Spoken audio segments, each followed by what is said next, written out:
에는 전 세계와 그리고 한국에 많은 영적 기류가 바뀌어지게 되는 그러한 해를 맞이하게 될 것입니다. 특별히 한국 땅에 4월 10일 수요일 날 제22대 국회의원 선거가 있습니다. 그리고 11월 5일 미국에는 대통령 선거가 있습니다. 선거가 굉장히 중요합니다. 한 나라의 지도자가 누가 되느냐에 따라서 우리 이 땅의 영적 기류가 바뀝니다. 북한 땅이 어떻게 되었습니까? 한 나라의 지도자 김일성, 김정일, 김정은 이 3대 세습 공산주의 체제 아래 살아가는 그들에게 부어지는 그 수많은 그 북한 동포들의 그 아픔과 고통과 그리고 절망과 절규, 기약 가운데 허덕이는 그러한 삶을 봅니다. 그래서 한 나라와 한 국가 그리고 한 지역, 한 가문의 영적 기류는 누가 영적인 그런 지도력을 발휘할 것인가, 영적 제사장으로서의 삶을 살 것인가 굉장히 중요합니다. 오늘 보혈 찬양을 부르셨는데요. 이 보혈이 있는 곳에는 정죄함이 없고요. 히브리서 9장 22절에 제사함을 받는 권세가 주어지는 것이죠. 그래서 피 없이는 제사함이 있을 수 없다라고 그렇게 히브리서 9장 22절에 히브리서 기자가 말씀하셨습니다. 또 출애굽기 12장 13절에 보호죠. 피를 볼 때에 넘어간다. 재앙이 너에게 멸하지 않는다. 보혈은 보호입니다. 그래서 이 보혈이 있는 그곳에는 어떠한 어둠도 틈타지 못하는 강력한 하나님의 나라가 임하게 되는 것입니다.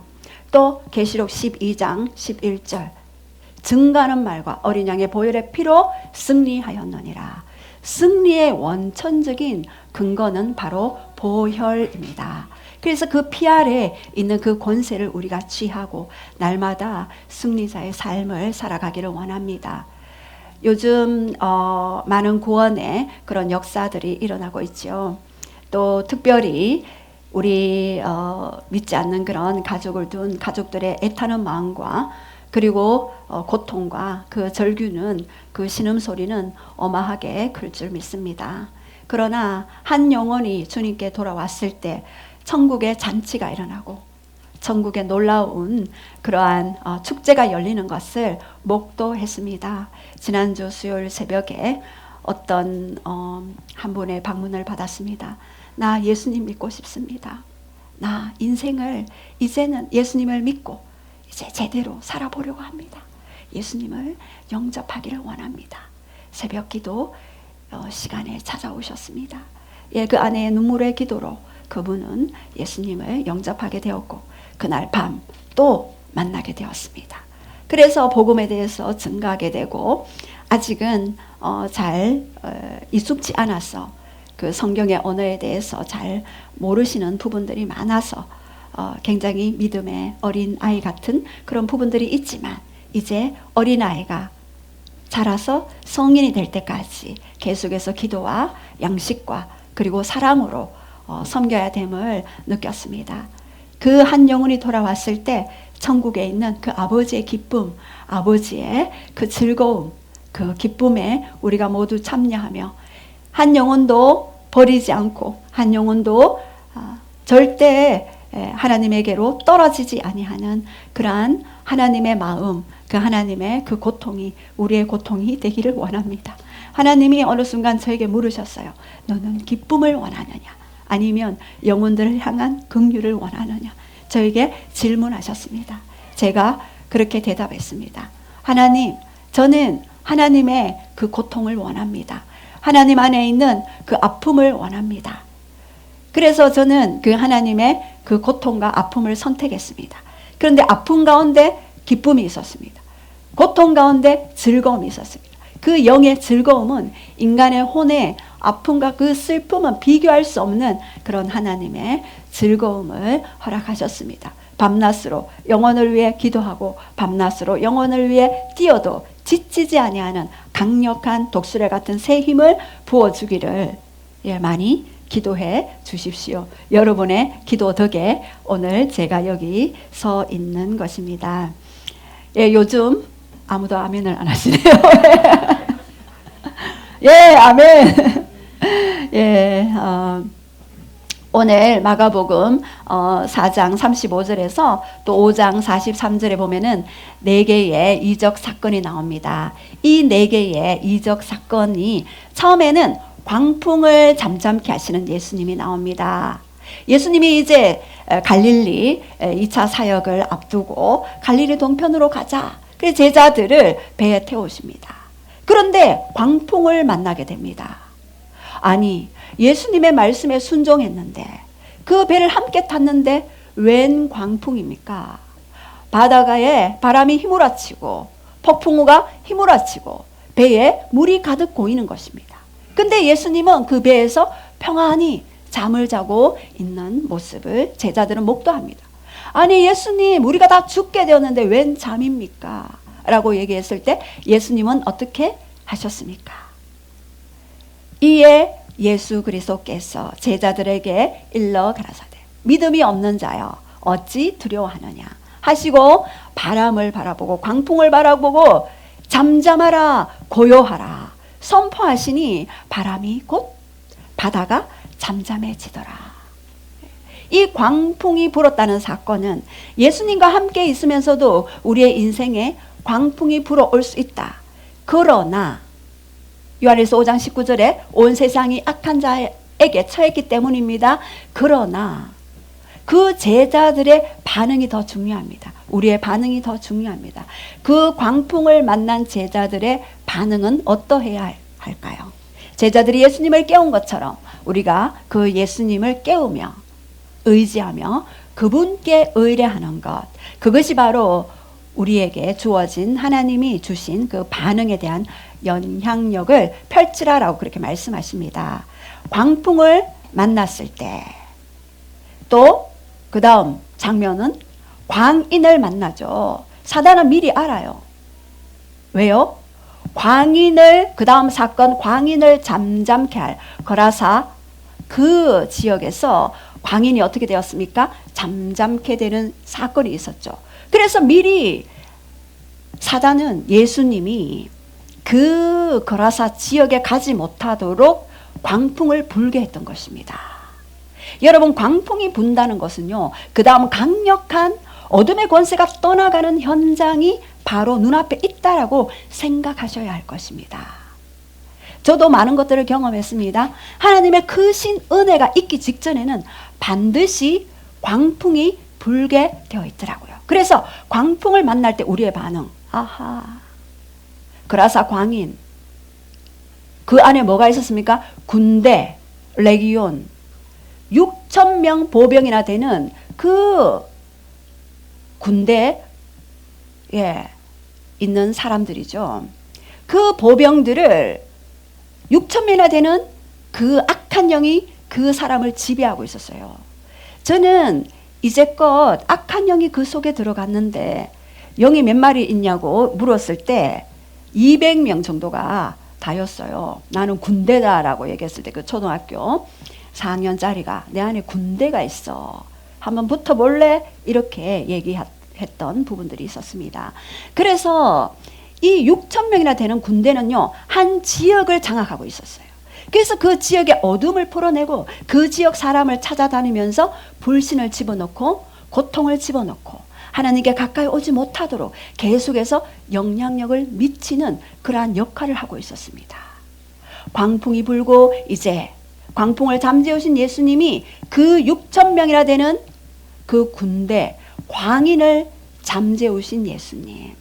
그리고 세 번째 사건은 12살 난 회당장 야이로의 딸을 고치는 사건.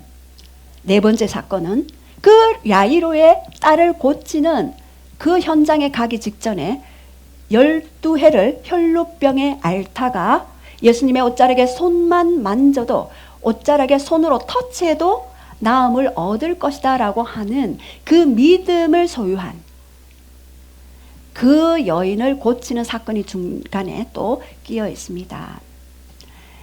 12, 12 숫자는 굉장히 우리에게 중요합니다. 12살 난 딸을 고치신 그 예수님, 그리고 12해를 혈류병에 걸린 그 여인을 고치신 12 하면 생각나는 숫자가 있죠. 어떤 숫자입니까? 예, 야곱의 12아들. 그 12아들을 근거로 12지파, 그리고 예수님의 12제자, 그리고 계시록 21장에 가면은 12새 예루살렘 성의 문이 나오죠. 예, 동으로, 그리고 북, 남, 서. 각 세 개의 문이 나오는데 12지파와 12사도의 이름이 기록된 문이 나옵니다. 이제 우리는 그 문으로 들어가게 될 것입니다. 그래서 10이라는 사건은, 숫자는 굉장히 그 하나님의 숫자로서 완전한 그런 수를 나타냅니다. 그래서 우리가 어려운 환경을 만날 때 우리는 어떻게 반응해야 할까? 그리고 어떻게 그 환경을 뛰어넘고 하나님과 함께 동력하며 하나님과 함께 동행하며 이 땅에 하나님의 나라를 이루게 할 것인가? 오늘 좀 살펴보겠습니다.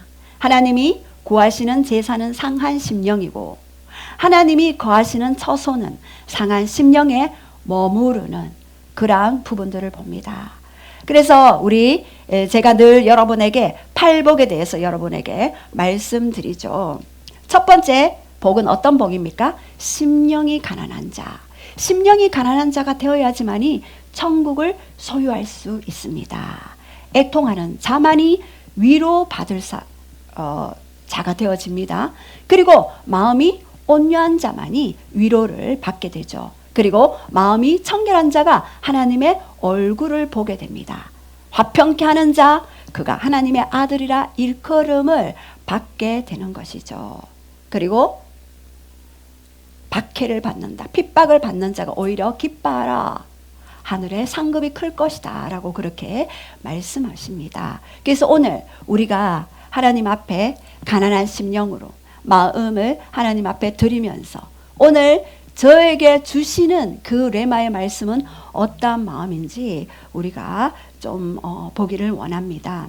이제 광풍을 잠잠케 하시고 그라사 광인의 그 모든 어둠을 잠재우시고, 이제 12살 난 회당장 야이로의 그 딸을 고치는 그 사건 중간에 12해를 혈류병으로 앓고 있는 그 여인을 고치면서 이제 시간이 지체했습니다. 그때에 우리 회당장 집안에 있는 사람들이 예수님께 나와 묻는 장면이 나와 있습니다. 첫 번째 우리 한번 보시겠습니다. 시작. 두려워 말고 믿기만 하라. 35절 시작. 아직 예수께서 말씀하실 때에 회당장의 집에서 사람들이 와서 회장장에게 이르되 당신의 딸이 죽었나이다. 어찌하여 선생을 더 괴롭게 하나이까? 예, 36절 시작. 예수께서 말을 곁에서 들으시고 회당장에게 이르시되 두려워하지 말고 믿기만 하라 하시고. 예, 이제 회당장 야이로가 12살 난 딸이 질병에 걸렸어요. 여러분, 저도 아이를 키웠지만 제가 둘째 아이가 어릴 때 병들어 있을 때, 너무나 고열이 나고 아팠을 때 제가 옆에서 간호할 때 어떤 마음이 들었는지 아십니까? 이 병이 나에게 왔으면 좋겠다. 그 정도로 이 아이에 대한 그 마음이 너무나도 컸습니다. 우리 눈에 넣어도 안 아픈 우리 아이를 둔 우리 저기 앉아 계시네요. 예, 나은이가 아프다면 어떤 마음이 듭니까? 예, 이 아픔이 나의 것이 되게 하면 좋겠다라는 그런 마음이 들 것입니다. 우리 큰아이도 많이 아팠어요. 태어나서 병원에 많이 갔는데 뇌수막염이 걸려서 병원에 입원했는데 검사하는데 아주 팔뚝만한 주사기로 척추에 바늘을 꽂았어요. 그리고 그 뼈에 있는 수액을 뽑아내는 그 검사를 하는데 그렇게 제 마음이 아팠습니다. 온 얼굴이 부어서 눈물 콧물에 오줌까지 싸면서 그렇게 발악을 하는 그 모습을 바라볼 때 저의 마음은 찢어지는 그런 마음들이 있었습니다. 이제 12살 난 그 회당장 야이로의 그 딸이 아프다는 소식을 들은 이 야이로는 예수님을 찾아갔어요. 선생님이여, 선생님이여, 당신은 메시아인 줄 내가 아나이다. 우리 딸이 다 죽게 되었으니 고쳐 주십시오라고 그렇게 고백했죠. 그런데 예수님이 가는 도중에 12의 혈류병을 앓은 그 여인을 만나고 치유하는 그 사건 때문에, 또한 무리들 때문에 지체하는 일들이 있게 되었습니다. 그런데 어떻게 되었습니까? 여기에서 아직 이에, 우리 36절 우리 다시 한번 읽어보겠습니다. 35절. 아직 예수님의 회당장에게 이르되 당신의 딸이 죽었나이다. 어찌하여 선생을 더 괴롭게 하나이까? 예수께서 그 하는 말을 곁에서 들으시고 회당장에게 이르시되 두려워하지 말고 믿기만 하라 하시고. 얼마나 자식이 이제는 죽어버렸대요. 청천벽력 같은 소리입니다. 자녀가 죽었다? 상상할 수 없는 일이죠. 적어도 저에게는 상상할 수 없는 그러한 일이 되어질 것입니다. 소망을 가지고, 희망을 가지고, 한낱 그 시로라기 같은 희망을 가지고 예수님께 요청했는데 그 중간에 아이가 죽었다는 절망과 낙담의 소식이 들려졌습니다. 여러분, 절망과 낙담, 두려움을 줍니다. 두려움은 여러분 언제 왔습니까? 아담과 하와가 죄를 짓고 난 후에 하나님이 아담아라고 불렀을 때 하나님의 소리를 듣고 두려워하여 내가 나무 뒤에 숨었나이다 라고 그렇게 이야기했죠. 이 두려움은 원죄로부터 출발했습니다. 그래서 누구나, 모든 자들에게는 이 두려움이 우리 내면에 깔려 있습니다. 그래서 이 두려움은요, 희망과 믿음을 갉아먹는 벌레와도 같습니다. 두려움의 감정은 불신을 당기고 이 불신은 하늘문을 닫아 버리게 되는 것입니다. 그래서 저도 이 두려움과 수많은 전쟁을 해야 했습니다. 근데 바로 이때 예수님께서 끼어드셨어요. 예수님이 곁에서 그 소리를 들었어요. 딸이 죽었다는 소리를 곁에서 듣게 되었습니다. 무너져 내리는 회당장 야이로의 그 마음이 절망하지 못하도록 예수님이 옆에서 말씀하셨습니다. 두려워하지 말고 믿기만 하라. 두려워하지 말고 너는 믿기만 해라라고 옆에서 예수님이 말씀해 주신 것이죠. 이때 회당장 야이로는 어떤 생각이 들었을까요? 무엇을 바라봐야 했을까요?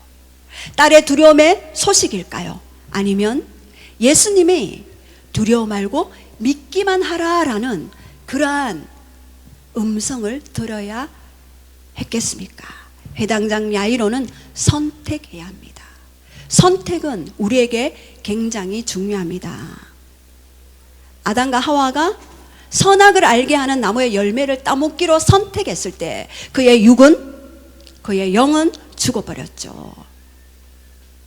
그리고 자기의 벗은 몸이 드러나 수치심이 오게 되었습니다.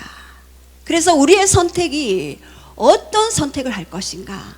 세상의 소리의 선택, 아니면 하나님의 그 음성의 그 말씀의 선택을 해야 할 것인지는 하나님에게 달렸을까요? 아니, 우리에게 달려 있습니다. 물 위로 걷던 베드로가 물 위에 있는 바람을 보고 어떻게 했습니까? 물에 빠져버렸죠. 베드로는 어떤 선택을 했습니까? 물 위를 걷다가, 예수님을 바라보고 걷다가 바람을 바라보는 선택을 하게 되었죠. 그때 물에 빠지는 그러한 일들이 있게 되었습니다. 그리고 12 제자들도 갈릴리 호수에 광풍이 불 때, 그 광풍을 바라볼 때 어떻게 되었습니까? 두려워하여 낙담하는 그러한 일들이 있게 되었습니다. 이것은 굉장히 중요한 말씀입니다.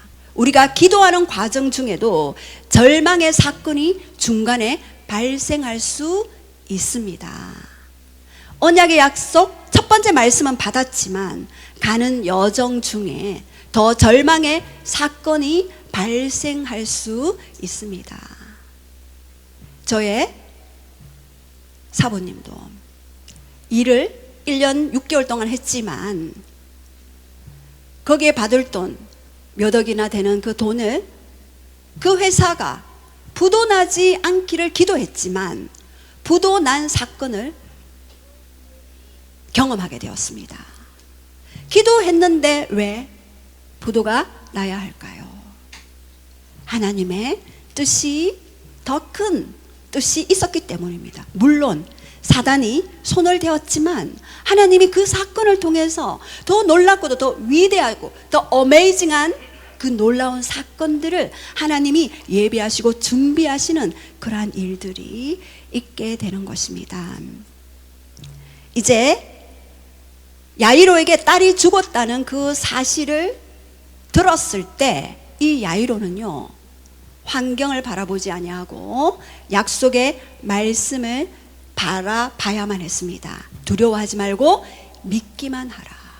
과정 중에는 우리가 환경을 바라보면 두려움이 올 수가 있는 것입니다.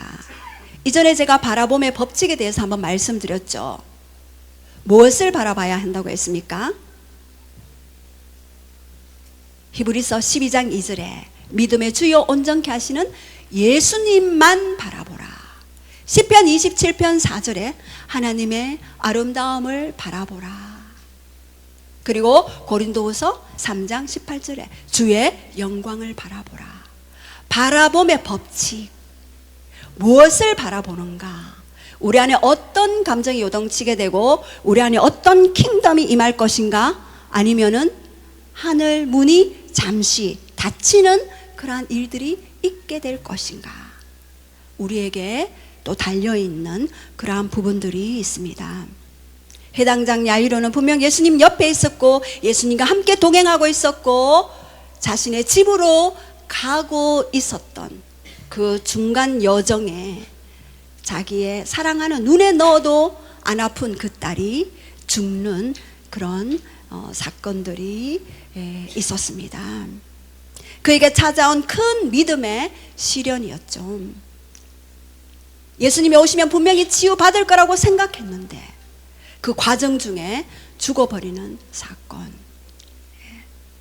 그런데 예수님이 전략적으로 그러한 부분들을 허락하셨음을 볼 수 있는 것입니다.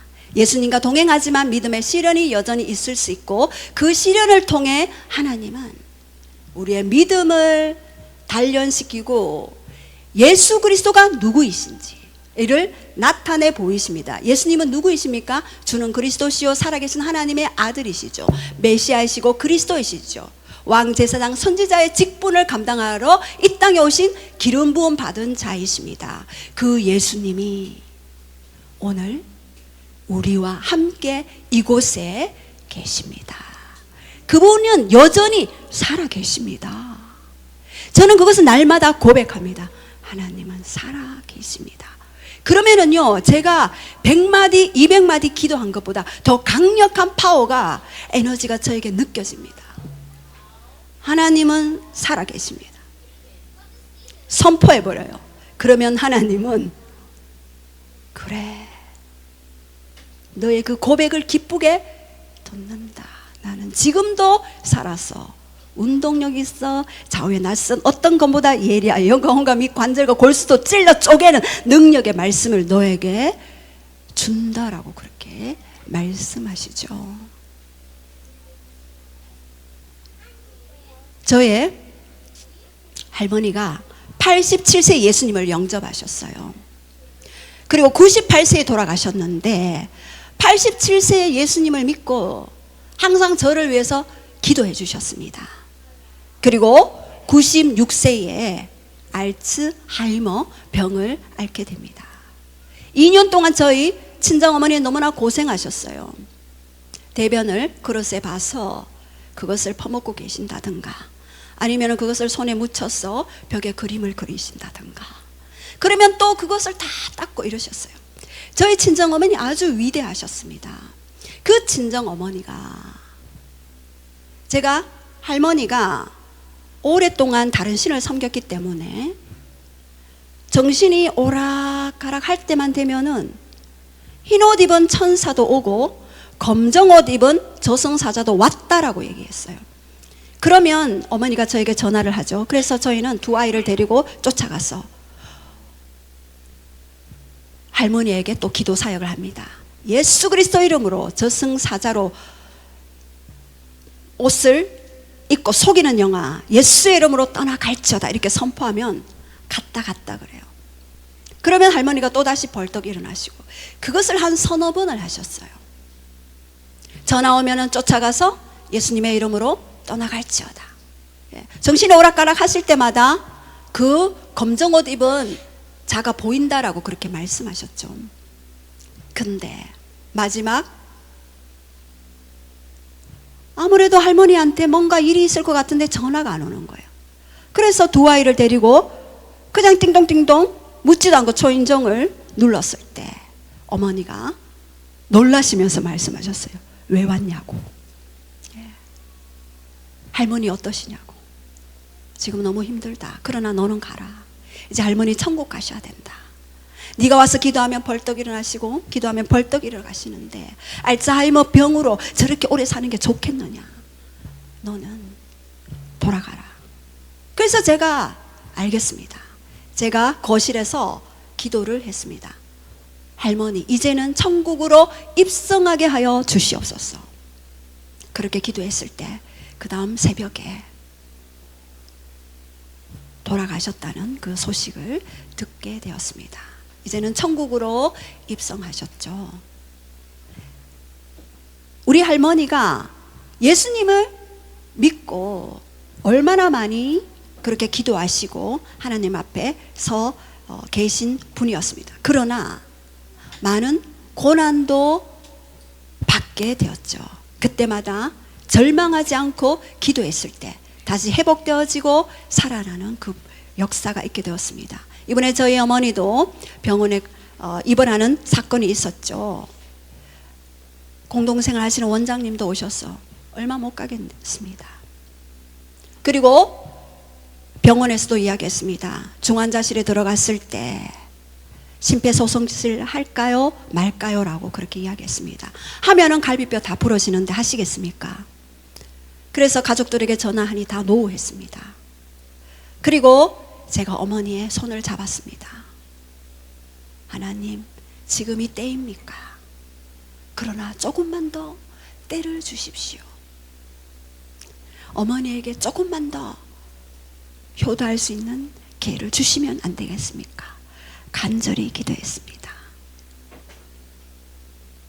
그런데 저희 어머니가 집에 오셔서 큰 사위 작은 사이에 병간호를 받고 벌떡 일어나셨어요.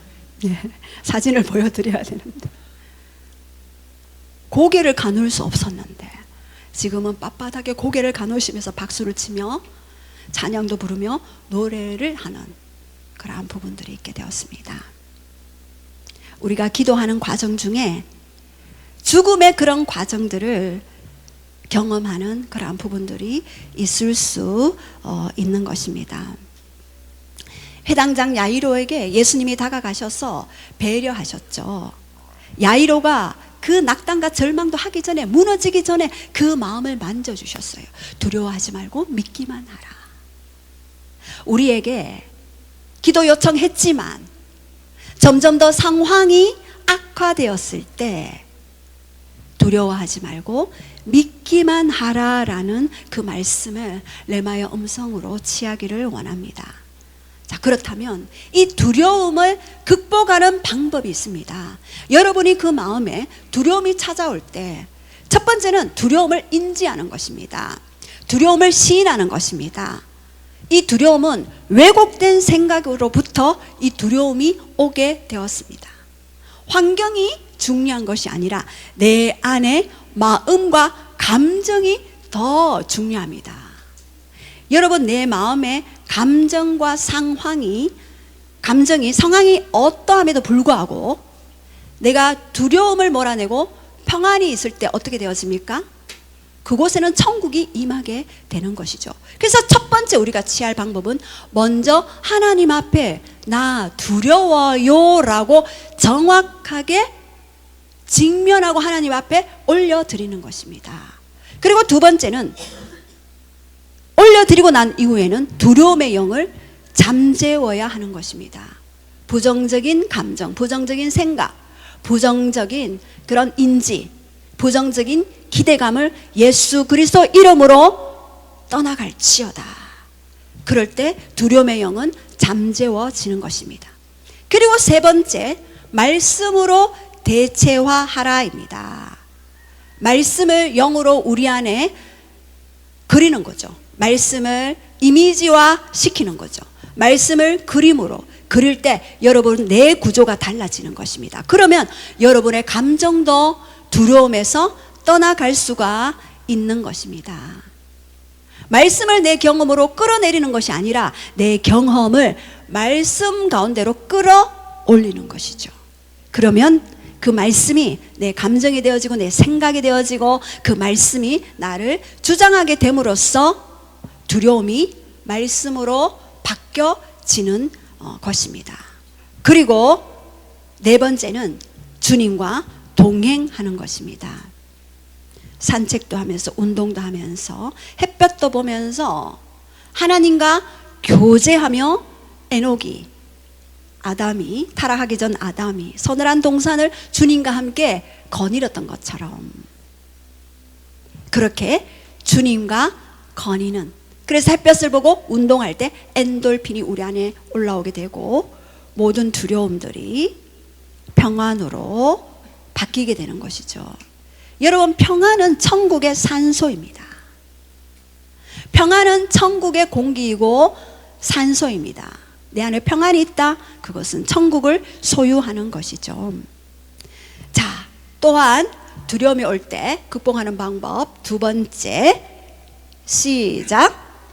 죽는 것이 아니라 잔다.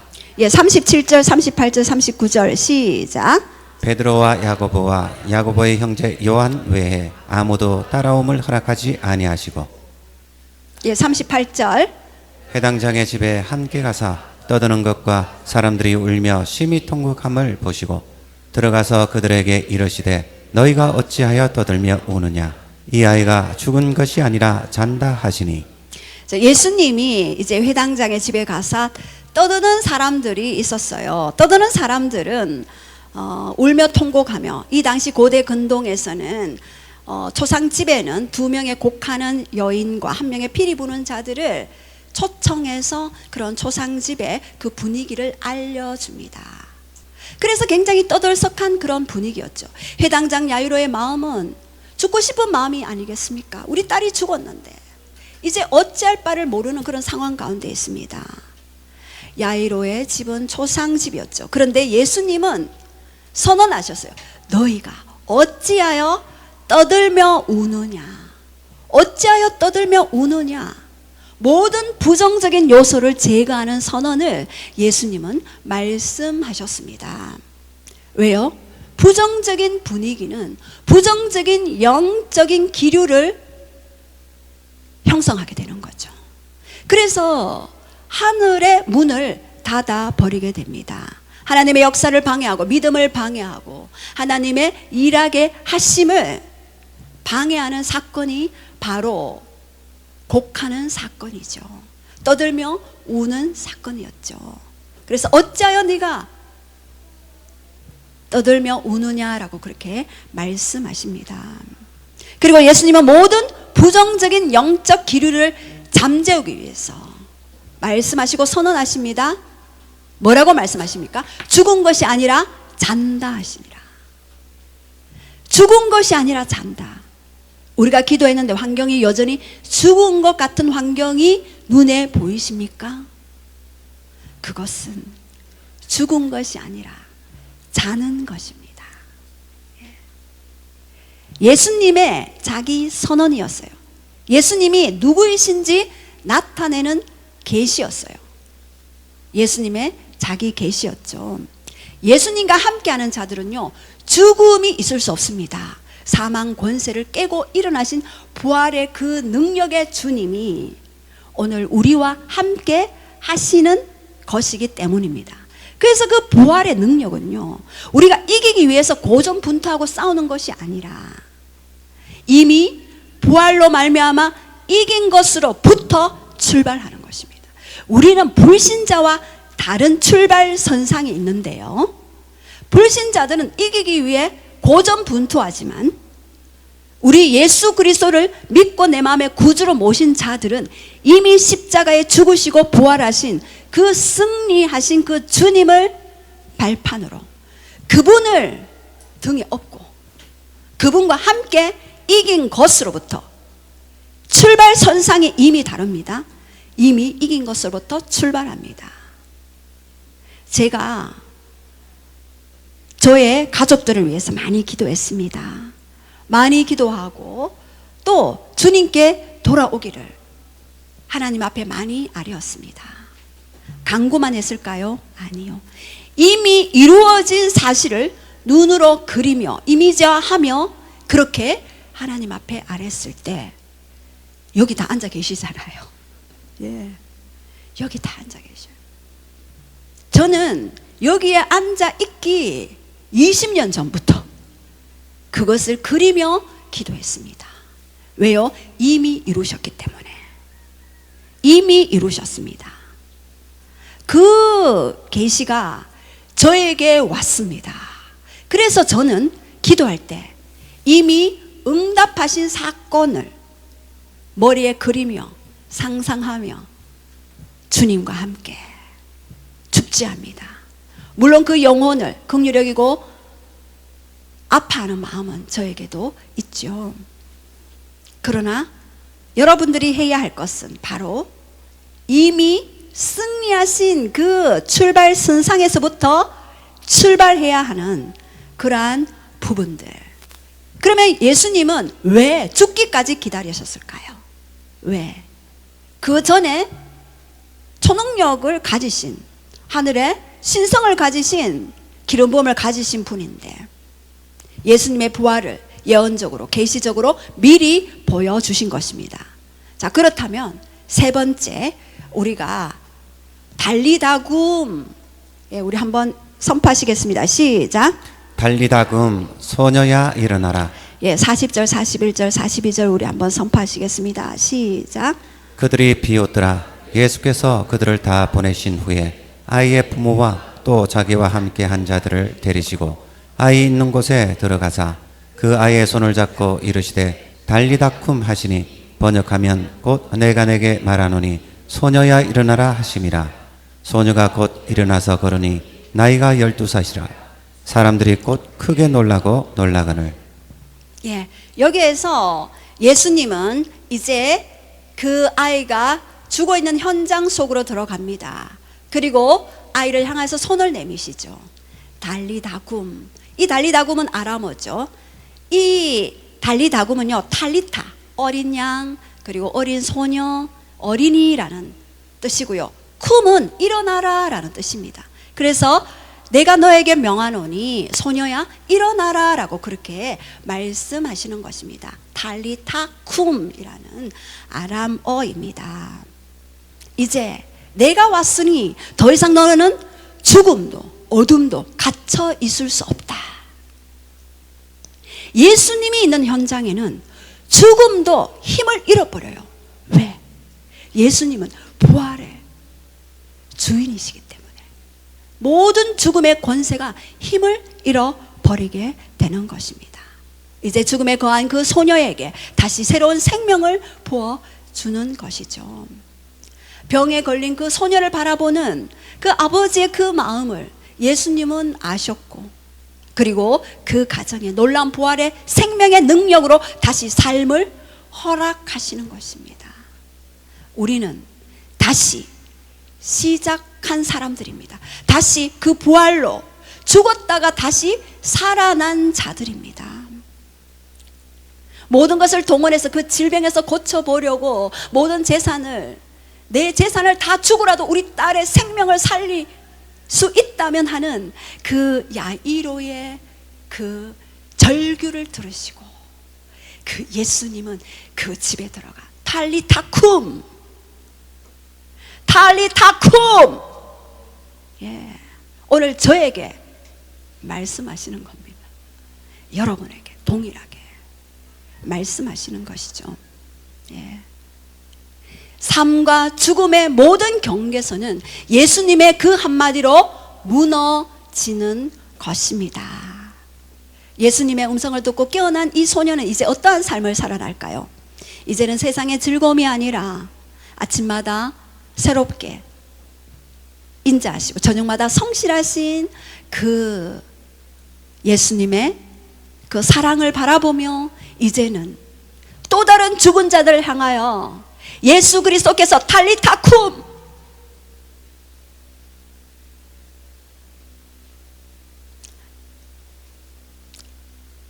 소녀야 일어나라. 오늘 여러분의 이름을 부르며 말씀하십니다. 예수님이 여러분의 손을 잡으십니다. 일어나라 말씀하십니다. 이제 이 소녀의 삶은 180도 달라질 것입니다. 저도 죽음 가운데 있었습니다. 절망 가운데 있었습니다. 그러나 예수님이 저의 손을 잡아주셨고 저는 다시 탈리타쿰 했습니다. 일어났습니다. 어제도 밤늦게 필리핀의 선교사님이 연락 오셨습니다. 언제 또 우리 아나누스 교회에 좀 올 것입니까? 또 물어보셨어요. 우리 8월에는 발리에 선교 가야 합니다. 우리 교회도 좀 와주십시오. 우리 교회 애플 베베 보내고 그때 목사님과 그 선교팀이 오셔가지고 사역해 주시고 리더들 훈련시켜 주시고 하나님의 음성 듣는 훈련시켜 주시고 애플 베베가 초자연적으로 한국에 오게 되고 청년들이 30명, 교인이 100명이나 놀아났대요. 이제 오셔서 좀 훈련도 시켜주시고. 왜 그런 일들이 있었습니까? 하나님의 영이 그곳에 역사하시니 탈리타쿰, 한번 가서 기도하고 훈련시키고 빠지면 그곳에 놀라운 영적 기류가 바뀌기 때문에 죽어가는 영혼들이 살아나는 역사가 그곳에 있게 되는 것입니다. 소녀에게 찾아가셨던 그 예수님처럼 오늘 우리에게 죽음의 잠을 깨우시고 우리의 손을 잡으시고 탈리타쿰, 아멘.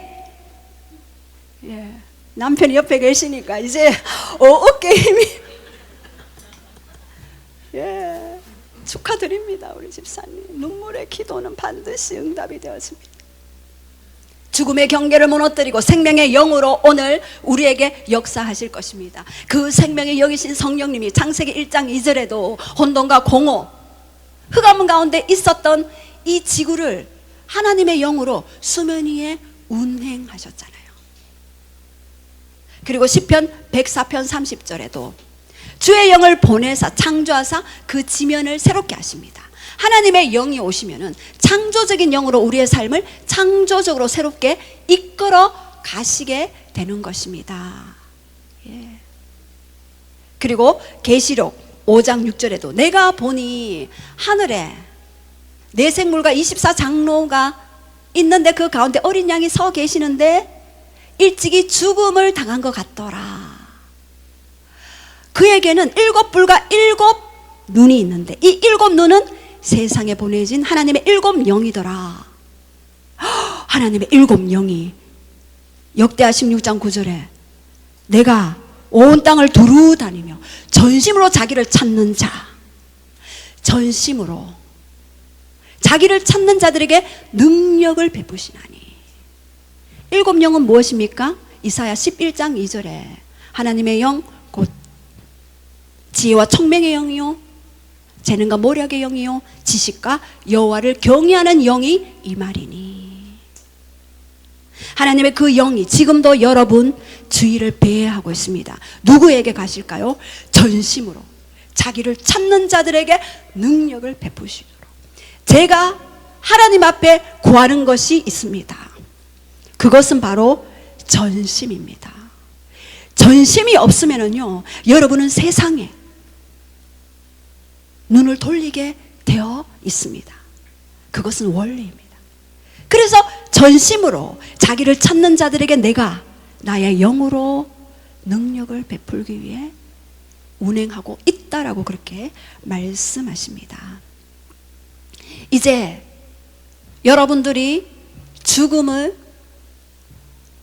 같은 그런 환경을 맞이하신 분이 계십니까? 기도하고 요청했는데 여전히 더 어둠 가운데 가는 것만 같은, 죽은 것만 같은 그런 상황 속에 몰리고 계십니까? 자, 따라해 봅시다. 모든 것은 과정입니다. 또 따라해 봅시다. 이미 십자가에서 완성하셨습니다. 이미 나는 이긴 게임을 삽니다. 예, 결론입니다. 첫 번째, 두려워하지 말고 믿기만 하라. 두려움을 극복하는 방법 첫 번째, 두려움을 인지하라. 두 번째, 두려움의 영 잠재우라. 세 번째, 말씀으로 대체화하라. 네 번째, 주님과 함께 동행하라. 또 두 번째, 죽은 것이 아니라 잔다입니다. 이것은 과정입니다. 그리고 세 번째, 달리다쿰 소녀야 일어나라.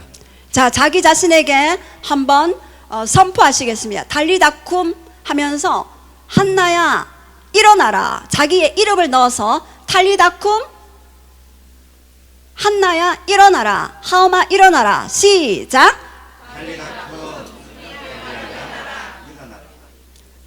예, 한 목소리 다시 한번 시작. 한나야 일어나라. 예, 아멘. 예, 우리 함께 오늘 말씀을 잡고 좀 기도했으면 좋겠습니다.